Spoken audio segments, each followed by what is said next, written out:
ขึ้นทางเฮือนก่อนขออนุญาตขึ้นเฮือนหน่อยเด้อเด้อโดยป้าตัวพี่น้องเอ้ยมาพ่ออันว่าสร้างเผือกได้ปลายใหญ่พี่น้องเอาสบายดีลูกล่ะสบายดีเว้าเล่าเป็นบ่บ่เป็นโอ้ยโดยป้าตอันนี้แห้งอันนี้เอื้อยนอนอยู่นี่กินอยู่นี่บ่แม่แล้วมีลูกกี่คนสี่สบายดีเด้อเอาผัวได้สินะผัวแล้วเอาบ่ได้คือหยังลูกล่ะผัวนักโทษอ๋อผัวติดคุกแม่แล้วผัวติดคุกอยู่ไสเอ่ยขออย่าถามแน่อยู่ลังหกเนี่ยอยู่ละโคกอยู่สอนเขตขออย่าถามอันที่เพิ่นสาเหตุเพิ่นนั้นมาอันโทษนี่เพิ่นเกี่ยวกับหยังบอกได้โดดบ่เป็นหยังมันเป็นอดีตมันบ่เกี่ยวดอกผิดน้ำมูผิดกับหมู่อ๋อผิดกับหมู่แหละทำลายร่างกายกันตีกันใช่บ่ด่ากันซื่อด่ากันซื่อคือจับติดคุกพุ่นน่ะติดคุกเอาแล้วบ้านนี่คือโหดแต่เฮ้อก็มีเหตุและผลที่จับติดคุกก็ได้ชั่วโมงเลี้ยงลูกผู้เดียวแม่แล้วเอ้ยนอนอยู่นี่เนาะอันนี้นอนอยู่นี่ประจำเลยนอนอยู่นี่นอนกันจะคนก็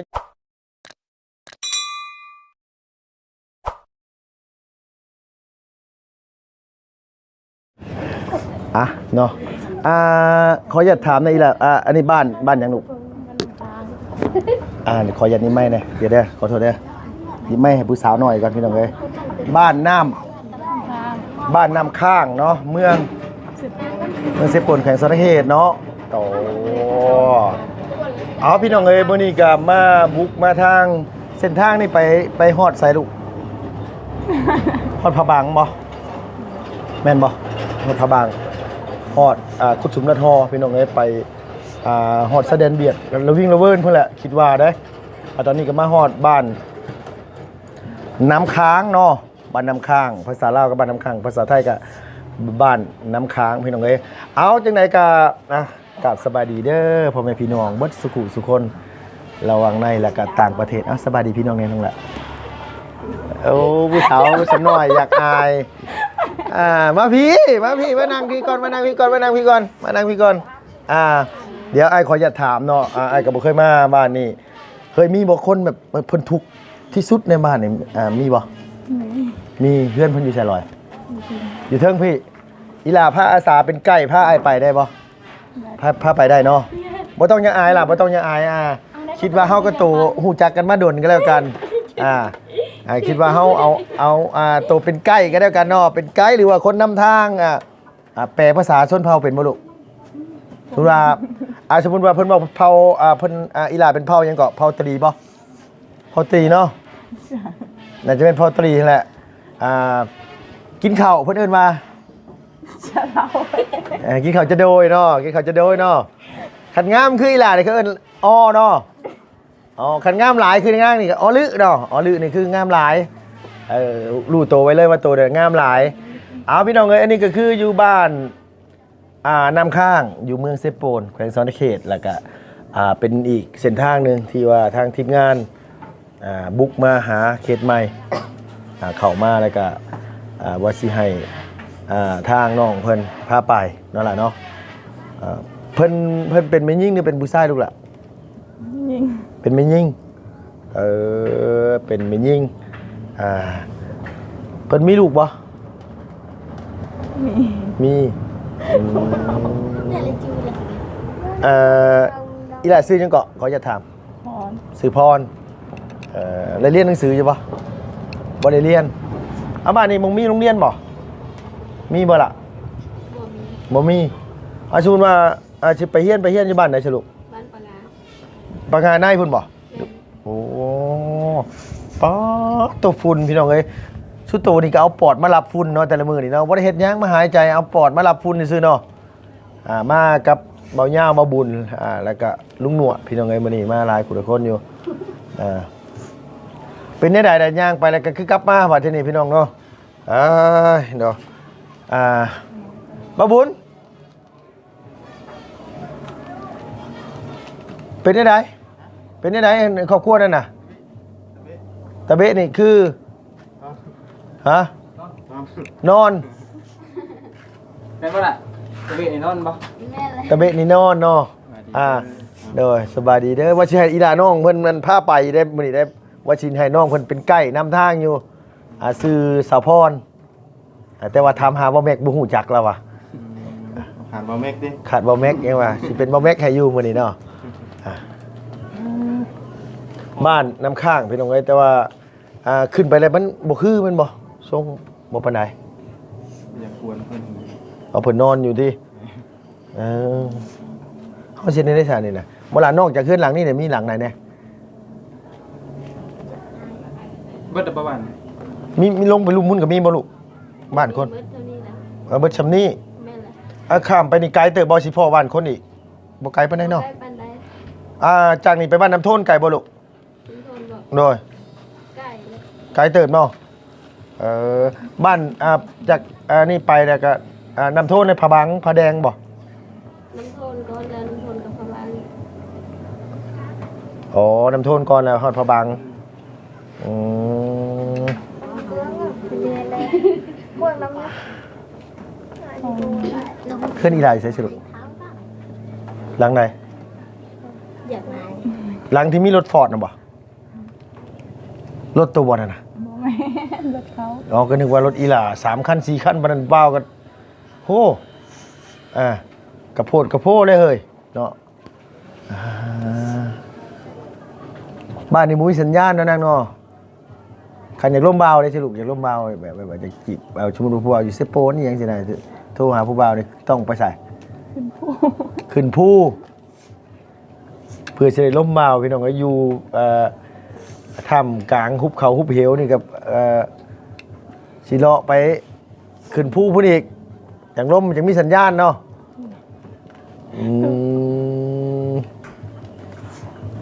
มีโทรศัพท์อยู่บ่มีโอ้ใส่รักอย่าง รักเก่า ก็นึกว่ารักเธอนะยอดสาวสมน้อยพี่น้องแจ็คสิไปทางไหนมื้อนี้ไม่ใช่น้องพาไปกันอันนี้ มันมีแต่เฮือนหลังเดียวเนี่ยว่าที่เพิ่นทุกข์แฮงน่ะลูก ในจันเพื่อนไกลเรา เพื่อนใกล้เพิ่นก็อันนี้คือกันไปพี่น้องเพื่อเป็นการเสียเวลาให้ทั้งอีหลาเพิ่นพาไปพาบ่าวไปเด้อได้อยู่เนาะขอจะถามน้องอายุจักปีละ 18 18 ปีโอเคแล้วพี่น้องเป็นสาวใหญ่แล้วแหละบ่เป็นสาวน้อยละมีแต่ว่าสิให้น้องเพิ่นพาไปก่อนเอาเครื่องก่อนมีหยังเด้ในรถนี่เนาะร้อยตัวแกงหน้ำไม้เป็นอยู่บ่ล่ะ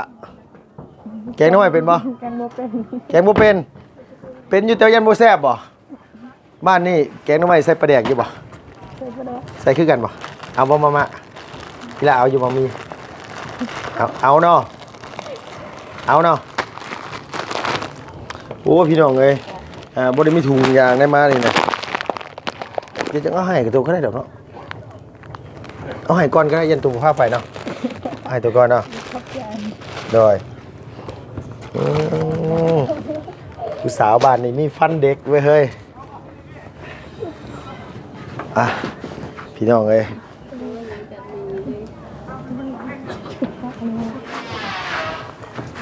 ใช่ยังไปทางไหนก็ล่ะไปทางไหนก็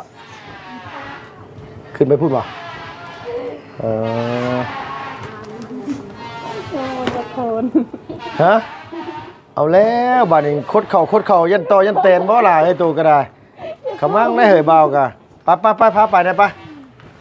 ป้าไว้นี่แหละอันนี้นะอย่างจะโคน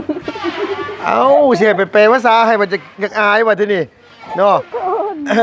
เอาได้ปะเสียน้องมันพาไปเปภาษาได้ไปโอ้เขาเจ้าก็เปิดเพลงเซลอยู่เนาะพี่น้องเลยไปพี่น้องเลยทางผู้บ่าวเพิ่นนั้นว่ากำลังกันว่าอันนี้อยู่โอ้อันนี้ก็มีคนอยู่บ่หรอยมีคือกันโอ้ยสบายดีมันชวนโดย ป้าไม่ตู้ยาอยู่กับไผนี่น่ะบ่ไม่ตู้อยู่กับไผ แม่กำนาว เอาเด้อเอาตะกอนเขาอะ เพิ่นว่าอะไรลูก อยู่กับลูก อยู่กับลูก ได้ลูกได้ อ๋อหลังนี่เนี่ยเฮือนลูกอีแม่บ่ โอ้ เออไม่ผู้ใดซะนี่น่ะถามมึงดูลูก ลูกเมียน่ะไม่ละ ไม่แม่เองโอ้อยู่มาจักปีแล้วนี่น่ะแปะ สิกมอยอ่ะ อันไหนดูนโอ้ยบ่นึกมาหมูบ่ เป็นวันนี้กูลูกอะ ลูกโอ้ย วันละปี หลายปีแล้วอีแม่อาศัยอยู่นี่บ่ แม่ก็ได้ เออ แม่นอีหลาตั้งแต่อีหลายังน้อยอีหลาก็ฮู้จักเพิ่นอยู่นี่แต่ใดมาแม่นบ่ลูกล่ะโอ้อันนี้ทางผัวเพิ่น มาช่วยเพราะว่า ผัวเนาะสามีเนาะสามีแม่เนาะน้ำใส่น้ำใส่เอาน้ำใส่ดินะ น้ำมา โดยน้ำอาบน้ำใส่อยู่ใส่จ้ะ ได้ละ พาพุ่นเลยเนาะ โอ้ ไก่ โดยอีพ่อเว้าเล่าวเป็นอยู่เนาะเจ้าเนาะ ฮะ อีพ่อนี่เว้าเล่าวเป็นเนาะ เป็นไง พูดน่ะทางสาวน้อยเฮ็ดหยังชนะน่ะน่ะบ่ลอยอยู่เฮือนก็ไปลูกล่ะ กับแม่เพิ่น เฮือนเพิ่นบ่นั่นน่ะ นั่นแหละ อืมหาทางโค้งไปได้บ่ทีน่ะกินข้าวเลยว่าพ่อ ไปแล้ว ได้หยังกินเด้ ที่นานยังลูกเอ้ยเป็นประกูดนั่นแหละ ได้ผักกูดขออย่าตถามในอยพ่อนี่อยู่อายุนี่กับอีแม่แล้วนี่บอกจักปีแล้วอยู่มานี่ โอ้เฮงแล้วได้ เออ 10ปลายปี อยู่มากับเฮือนหลังน้อยสิบ่พ่อ แม่นแล้ว ยังบ่ทันเฮ็ดเฮือนหลังใหญ่จักเที่ย โอ้บ่มีเงินลูกเอ้ย บ่มีเงินมีลูกจักคนล่ะพ่อเจ้า โอ้ลูกหลายเลยแล้ว หลายแล้ว เออ โอ้ยฮ้อนเด้ โดยโอเคเฮามาเยี่ยมมายามเนี่ยมาถามมึงบ่ได้มีหยังมาฝากเด้อแม่เด้อมีแต่มาม่ากินอยู่บ่มาม่านี่กินมาม่าบ่ ไม่กลัวจ้า กินบ่จ้าเนาะจ้า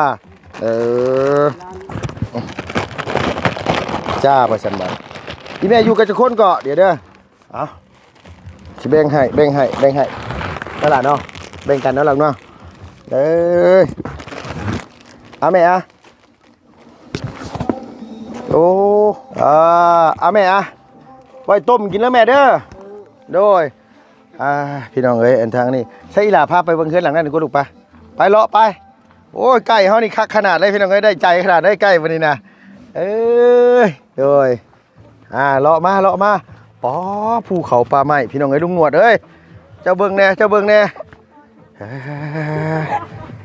มาพี่น้องเอ้ย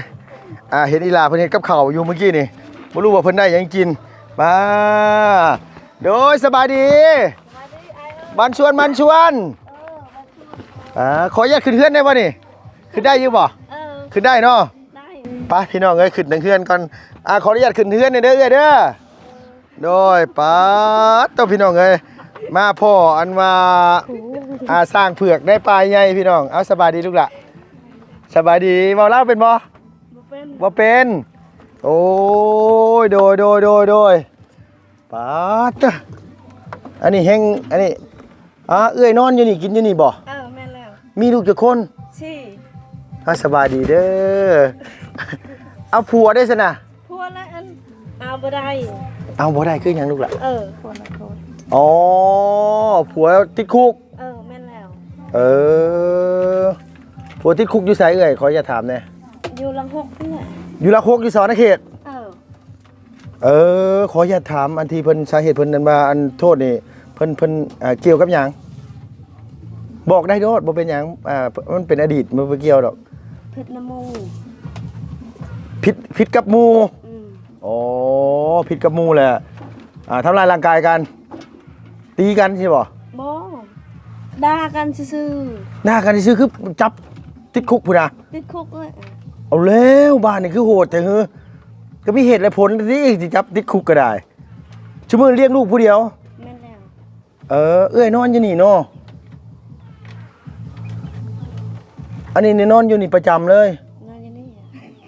นอนกันจะคนก็อยู่นี่น่ะ 3 คนกับลูกอะ 3คนกับลูกเอ้ยมีลูก4คน อีกผู้หนึงไปใช้ซะนะ ผู้หนึงนอนนำเพื่อนป้า ผู้หนึงนอนอยู่เฮือนป้าเอาขอจะถามเอ้ยชื่อหยัง ตั้ง ฮะ ชื่อแม่จันทร์ อ๋อชื่อแม่จัน เออ โอ้ยไก่เขาคืองามแท้พี่น้องเอ้ยมื้อนี้โอ้ไก่งามอีหลีเนาะอีหลีเลยเนาะเอ้ยเนาะคนพาป้านี่เนาะงามเนาะอีหลาพรพี่น้องเอ้ย อ่าอ๋อเนาะเลี้ยงลูกอยู่นี่อยู่จักปีแล้วนี่ขออนุญาตถามแหน่ บ่ฮอดบ่ฮอดปีได้แล้ว2-3 เดือนนี่แล้วอยู่นี่ หาแต่มาอยู่นี่นะตะกี้เอื้อยอยู่ใช่ตะกี้น่ะ ตะกี้เอ้ยอยู่บ้าน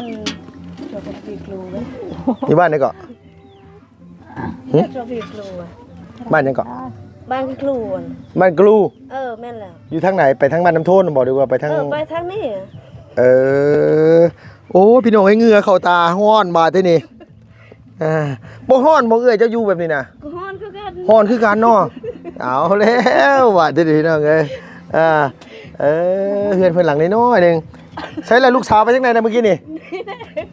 ใช้เอาแล้วอีล่ะขึ้นมาพี่นี่กล้วยเฮ้ยลูกมาว่าสิถามมาได้ยังกินน่ะนะเบ้ยขึ้นมาพี่แล้วลูกมาขึ้นมา เจ้าสิมา ขึ้นมาดู ได้ยังกินน่ะบ่เฮ็ดยังกินบ่นางอีหล่าเฮ็ดยังกินบ่จะเฮ็ดยังกิน กินแกงหน่อไม้เยอะ แกงหน่อไม้ใส่เบิ่งดูหาใส่แกงหน่อน่ะโอ้แกงหน่อไม้ใส่ผักเน่าบ้านเอื้อยใส่ผักหยังบ้านเอื้อยเขาเจ้าว่าแกงหน่อไม้ใส่ผักหยังนี่ ผักนาวคือกัน ผักเน่าคือกันบ่ แม่นแล้ว แต่เว้าลาวเป็นเนาะเจ้าเนาะผัวโทษนี่ได้จักเดือนเอื้อยเขาจะถามนะ 2 ปีนี่แล้ว 2 ปีโทษทั้งหมดจำนวนจักปีเพิ่นว่าน่ะ บ่ฮู้อะ เพิ่นยังบ่ทันได้บอกเลย เออโดยอยู่แถวบ้านเฮาเลยอยู่หลักหกนี่เนาะ อยู่สวรรณเขตเคยไปเยี่ยมอยู่บ่ บ่มีเงินเลย บ่มีเงินบ่เยี่ยมจักเที่ยเลย แม่นแล้ว คิดฮอดอยู่บ่เอ่ย คิดฮอดเออ เอา คิดฮอดแต่อดเอาอีล่ะคิดฮอดพ่ออยู่บ่เฮ้ยคิดฮอดอยู่บ่ลูกคิดฮอดอดเอาคือกันอายุจักปีแล้วลูกฮะจักปีอยู่น่ะฮะบ่ฮู้โอ้ยระวังตกได้ลูกหลาตกแล้วเจ็บได้คือฝรั่งเด้อเฮ้ยเจ้าน่ะลูกฝรั่งบ่ลาวเป็นอยู่บ่เป็น ฟังเข้าใจบ่ลูกฟังเขาเอ้าเว้าลาวบ่เข้าใจฟังลาวบ่เข้าใจคำมั่งแล้วเนาะพ่อเนาะเอาพ่อชวนหลายบ้านตัวเว้าลาวบ่ค่อยเป็นบ่ล่ะส่วนหลายเพิ่นเว้าลาวบ่เป็นอันเด็กน้อยบ้านนี้ได้เรียนหนังสือบ่แล้วเรียนที่ปอใดเลยลูกฮะบ่เรียนหนังสือบ่เอาพี่น้องเอ้ยพอดีอันว่าถ่ายทางเคลื่อนข้างๆเพิ่นปิดเพลงให้หิวข้าวก็กินข้าวได้เลย บ่ได้หิว บ่ได้คิดฮอดผัวบ่ คิดฮอดจะอดอ้าวอันนี้โอ้ย ตั้งแต่จับไปนี่บ่ได้ไปเยี่ยมเพิ่นจักเทื่อเลยบ่ บ่มีเงินเฮ็ดจังได๋ อ๋อ สิเลี้ยงลูกหำกลมมัน ขออนุญาตอันถามมันว่าข้าวน้ำนี่ซื้อกินบ่ สู้เฮ้ย บ่ได้อันนี้อันมาบ่ได้เฮ็ดให้บ่ได้เฮ็ดให้ เฮ็ดให้บ่แพ้ บ่แพ้คือหยังล่ะบ่พร บ่ไหว เฮ็ดบ่ไหว เฮ็ดบ่ไหว ว่าไงคือเฮ็ดให้บ่แพ้นี่คือบ่ไหวนั่นล่ะเนาะออกภาษาลาวเฮาคือเฮ็ดผู้เดียวบ่ได้แม่นบ่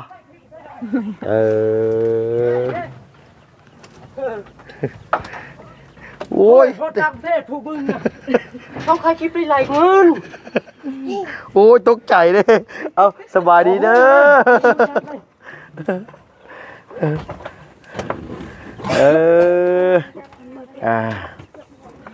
อันนี้นี่คือทางอ้ายแล้วน่ะอันว่าอันนี้แหละเอื้อยกับยายมาอยู่บ้านเก่าเนาะในบ้านเกิดเบื้องนอนเจ้าเลยบ้านเกิดอยู่นี่ไปอยู่น้ำผัวตะกี้เนาะไปอยู่น้ำผัวแต่ประเทศผัวถึกจับแล้วก็เอื้อยก็เอาลูกเอาเต้ามาปลูกเขื่อนอยู่นี่ไผสะปุกให้หลังนี่พี่น้องพี่น้องปลูกซอยกันโอ้ยันลูกหลานตกเด้บัดทีนี้เนาะอีลาคือบ่ขึ้นมาข้างอันนี้พี่ ยันตกหรอกบ่แม่นหยังดอกอีหล่ากินมาม่าอยู่บ่ลูกกินมามาเอาให้บ่รู้ว่าเหลือจักคอเอาไปเบิดเลยเอาเบิดเลยลูกเอาเบิดเลยโอ้ยหนัวตกหันเจ็บอีกแหละเนาะ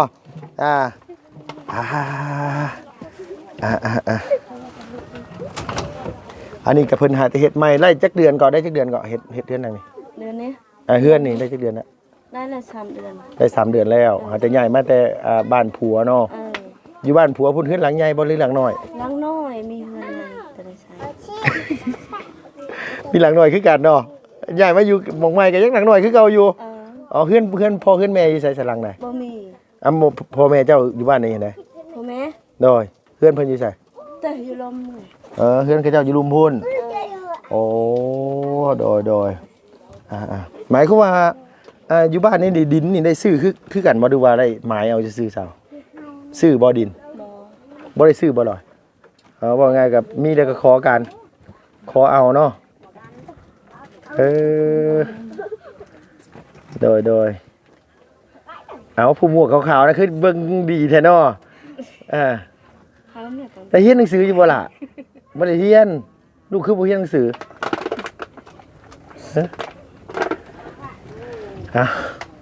มาเยี่ยมมื้อแรกก็ตกใจอยู่บ่พอดีบ่ได้เข้ามาจักเที่ยเฮาก็ได้เข้ามาเบิ่งว่าอยู่ทางนี้มันเป็นแนวใดหั่นนะก็ได้เข้ามาเทื่อแรกเลยอย่าตกใจเด้อ บ่ตกใจเนาะลืมบ่ถึงเนี่ยเมื่อกี้นี่เรื่องข้าวเรื่องน้ำนี่คือซื้อข้าวกิโลกินบ่แม่แล้วซื้อกิโลข้าวกิน โอ้ยเนาะบ่ผิดบ่ถูกเนาะซื้อข้าวกิโลกินโอ้คือเสื้อผ้าน่ะแพ้อีหล่านี่มีจักโตลูกมีหลายอยู่บ่บ่มีซ้ำบ่มีมีก็บ่หลายคือมาอยู่พี่นี่บ่ได้เฮ็ดให้เนาะคือบ่พาลูกเฮ็ดแน่ บ่ไหว เฮ็ดบ่ไหวเฮ็ดบ่แพ้เอ้าเฮ็ดบ่แพ้ว่าซั่นว่าโดยเอาพี่น้องเอ้ยเอามานั่งพ่อเอ้ยไปขอบใจหลายๆป้าบันไดนี่แม่คันตุ้ยๆคือเฮานี่เที่ยวขึ้นเที่ยวลงนี่ฮักแท้ๆแหละเฮาว่าเอาผู้สาวหน่อยมาแต่ทางไหนซั่นเพิ่นน่ะล่ะอย่าบอกได้พ่อน้องโตบ่แม่นบ่คือกันแท้คือกันแห้งโอ้แม่เฮ็ดหยังแม่กำลังเฮ็ดหยังนั่นน่ะต้มมีต้มมีว่าซั่นว่าโอ้ยเฮาลงมาเลยล่างขึ้นแซวๆเนาะบัดนี้เนาะแต่ยอมเมื่อบ้านฮะเจ้าอยากเมื่อบ้านบ่อยากเมื่อแหละเมื่อวาข้าวแรก1ได้ข้าวแรกหั่นน่ะ1ข้าวแรกยังบ่โอ้ยเต็มเพื่อนเลยโอ้โหฮักบ่นั่นน่ะฮักซ้ำพี่น้องเอ้ยเนาะดีแล้วเฮาบ่เป็นโทษเมื่อกี้นี่อีหลาน้อยเจ้าบ่เห็นฮักลูกฮะลงมาทั้งพี่ก็ได้บ่ล่ะร้อยเอ้ยมาทั้งพี่ก็ได้เป็นบ่นางได้เนาะเอาโอ้ยเอามาซะมายังบ่ทันเอายังให้อยู่เด้หั่นน่ะจะเสียมาให้ใช้เมื่อพุ่นก้อนร้านค้าพุ่นเด้อเนาะตัวบ่เอาบดขนมตัวนั้นน่ะมาตัวน่ะเมื่อเด้อเอื้อยเด้อโดยโอ้ยเฮือนแม่พี่น้องเฮ็ดตะเปาะตะแปะอยู่นอนพี่แต่ฮ้อนแห้งเนาะผู้ผาปลาใหม่เนาะผู้เจ้าอันว่าอยู่อันนี้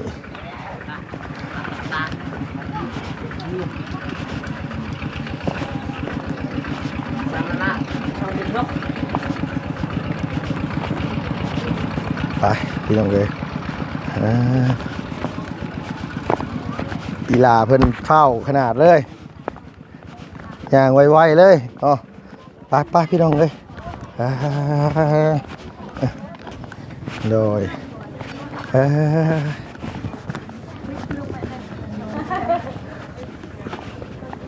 ห่อนเด้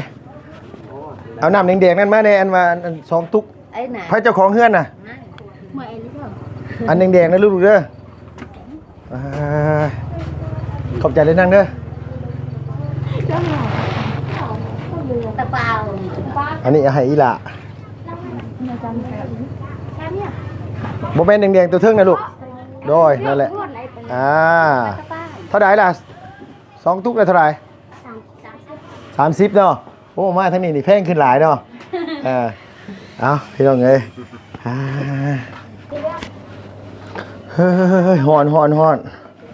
อ่ะหมู่อ้ายลงไปพุ่นบ่ล่ะเมื่อกี้นี่หรือเพิ่นกลับไปเพิ่นเมื่อแล้วบ่ จะได้โจกี้ ไปพี่บ่หำเอาล่ะลูกอ่ะพ่อนั่นล่ะเลยโอ้คันบ่ได้น้องพ่อนี่เว้าไปบ่เป็นเลยแหละพี่น้องเอ้ยอันทางอันว่าเฮือนนี่เพิ่นเว้าลาวบ่ค่อยได้ปานใดเนาะจะกี่เสียง พ่อตกก็บ่ได้เรียนหนังสือบ่ล่ะบ่ได้เรียนบ่ได้เรียนฮอดปอได้ซะฮอดปอ4โอ้ก็ตัวยังใกล้กว่ากันได้เฮ้ยซ้ำกันได้ก็อ้ายเนาะย่างไปบ่ล่ะแต่ไปเรียนตะกี้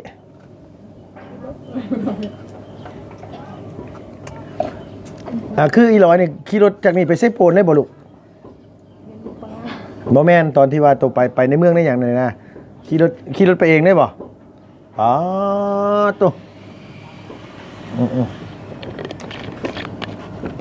โอเคสมิกไปป้าได้ขอบใจหลายๆเลยนางเด้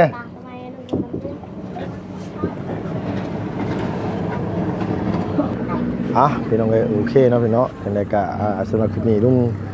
เข้ามาหาเขตใหม่เนาะพี่เนาะอยู่บ้านน้ำข้างเมืองสิโปนแขวงสนเขตเนาะเข้ามาก็โอ้เพิ่นเว้าลาวบ่ค่อยเป็นปานใดพี่น้องก็มาไกลแฮงมีแต่ผู้แต่ผาเนาะพี่เนาะจังได๋ขอบคุณหลายๆอยู่ดีมีแฮงอย่าเจ็บอย่าจนสำหรับไม่รวยพี่น้องสุขภาพแข็งแรงไปแล้วพี่น้องบ๊ายบายสบายดีเด้อ